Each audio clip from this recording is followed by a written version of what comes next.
సముద్ర స్నానం సహాయం దేవాలయాలను తీర్థాలను దర్శించి సేవించాలని చాలామందికి కోరికగా ఉంటుంది.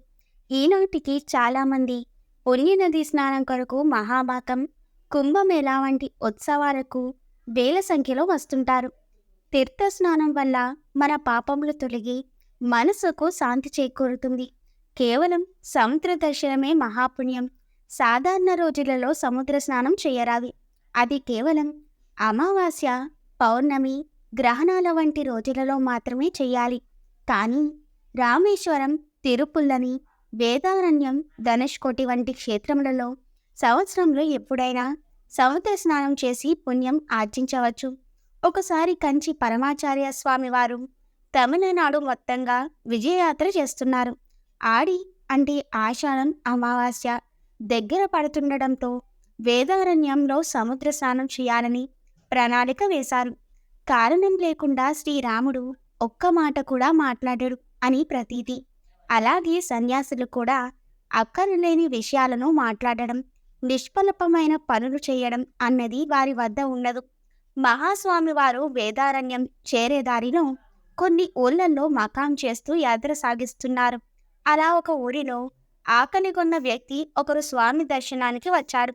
స్వామివారు మఠం మేనేజర్ని పిలిచి అతనికి మంచి ఆహారం పెట్టి ఒక పంచ ఉత్తరీయం ఇమ్మని ఆదేశించారు. మేనేజరు స్వామివారి ఆదేశాన్ని పాటించి అతనికి మీరు చెప్పినవన్నీ ఇచ్చాము, పంపేయమంటారా అని అడిగాడు. స్వామివారు వెంటనే అతన్ని మఠ ప్రముఖునిగా చూసుకుంటూ రాజభోగాలను కల్పించమని ఆదేశించారు. మేనేజరుకు ఏమీ అర్థం కాకపోయినా స్వామివారి ఆదేశాన్ని పాటిస్తూ అతన్ని యాత్రతో తమతో పాటు ఉండమన్నారు. అతనికి భోజనం ఇచ్చారా, బాగా చూసుకున్నారా అని మహాస్వామివారు మేనేజర్తో ప్రతిరోజు అడిగి తెలుసుకునేవారు. రోజులు గడుస్తున్నాయి. హఠాత్తుగా ఒకరోజు అతను మఠానికి తాకి వచ్చాడు. భగవంతుణ్ణి దూషించాడు. మఠ ఉద్యోగులను తిట్టాడు. ఆఖరికి కోడుగుడ్డ ఇచ్చిన పరమాచార్య స్వామి వారిని కూడా తోలనాడాడు. మేనేజరుకు కోపం వచ్చి అతని ప్రవర్తనను మహాస్వామికి విన్నవించారు. అతన్ని పంపేద్దాం పెరియవా అని స్వామిని ఆర్థించారు. స్వామివారు ఏమీ కోప్పడక గట్టిగా నవ్వారు.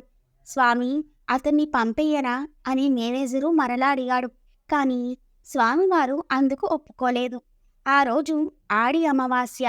స్వామివారు వేదారణ్యంలో సముద్ర స్నానం చేయడానికి వస్తున్నారని తెలిసి వేల మంది భక్తులు వచ్చారు. ఆడి అమావాస్య రోజు సముద్ర స్నానం పుణ్యప్రదం. అందున నడమాడం దైవం పరమాచార్య స్వామి వారితో కలిసి చెయ్యడం అత్యంత పుణ్యప్రదం.